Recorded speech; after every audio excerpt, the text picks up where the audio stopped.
മനോജ്, താഴെയും കടയിലൊരു പെണ്ണുങ്ങള് വണ്ടിയിൽ വെച്ച് പറഞ്ഞതാ. ഇനിയിപ്പോൾ ഇതെങ്ങനെ ഇപ്പം കൊണ്ടു കൊടുക്കുക?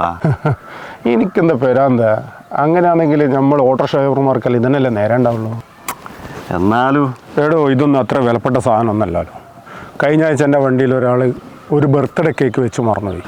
എന്നിട്ട് ബർത്ത്ഡേ കേക്കുള്ള പേര് അശ്വതിന്ന്. അത് ഞാൻ അങ്ങ് തന്നെ ബടിച്ചങ്ങ് നക്കിയങ്ങ് തിന്ന്.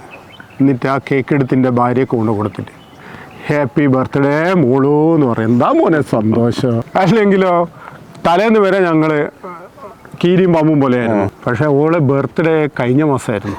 ശരി, ഞാൻ എന്തൊക്കെ പറഞ്ഞങ്ങ് കൊടുത്താൽ മോനെ. അത് നക്കി തിതലി എനിക്ക് പറ്റൂ, എന്നെ കൊണ്ട് പറ്റൂല.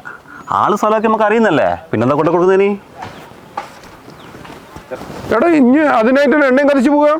പിന്നല്ലാണ്ട് ഇത് കൊണ്ടു കൊടുത്തില്ലെങ്കിലേ എനിക്ക് മനസ്സിന് സമാധാനം ഉണ്ടാവില്ല.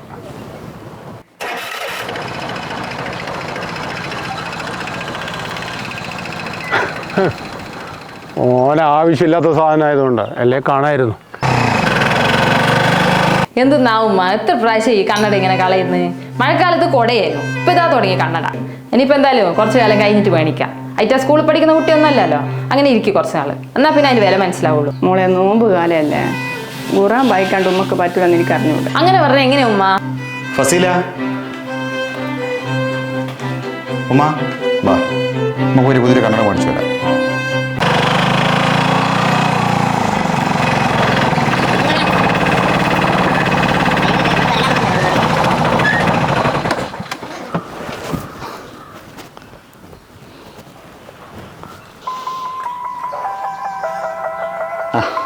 ഇത് ഉമ്മ വണ്ടിയിൽ വെച്ച് പറഞ്ഞ കണ്ണടയാ. അത് കൊണ്ടുതരാൻ വേണ്ടി വന്ന. ഏറെ കൊണാണ്ടാവും മോനെ. ഞാൻ ഈ കണ്ണട ഏഴെ വെച്ച് നോർമല്ലാണ്ട് നിൽക്കുന്നേനു. എനിക്ക് നിങ്ങളെ ഇറക്കിയ സ്ഥലം അറിയാലോ, അതുകൊണ്ടല്ലേ കൊണ്ടുതരാൻ പറ്റിയേ. എന്തായാലും നിങ്ങൾ ഇപ്പം തന്നെ വന്നത് നന്നായിക്കേ. ഞങ്ങൾ പുതിയൊരു കണ്ണട മേടിക്കാൻ പോകാൻ നിൽക്കുകയായിരുന്നു. ഓ, അത് ശരി. എന്നാൽ ഞാൻ പോയിക്കോട്ടെ. അല്ല പോലെ, ഒരു മിനിറ്റ്. അതെ, അതെടുക്കണ്ടപ്പാ. അല്ല ഇത് വെച്ചോ, ഇത് നിങ്ങൾ കൊണ്ടുതരാനായിട്ട് അങ്ങനെ വന്നതല്ലേ? അതിനൊന്നും ആവശ്യമില്ല. വേറൊന്നും കൊണ്ടല്ല, നിങ്ങളിത് ഇവിടം വരെ കൊണ്ടുതരാൻ കാണിച്ച മനസ്സുണ്ടല്ലോ, അതിനുള്ള ഞങ്ങളുടെ ചെറിയൊരു സന്തോഷമാണത്. വേണ്ടെന്ന് പറയരുത് പ്ലീസ്. വൈകുന്നേരം നോമ്പ് തുറക്ക് ക്ഷണിച്ചാൽ വരാൻ പറ്റുമോ?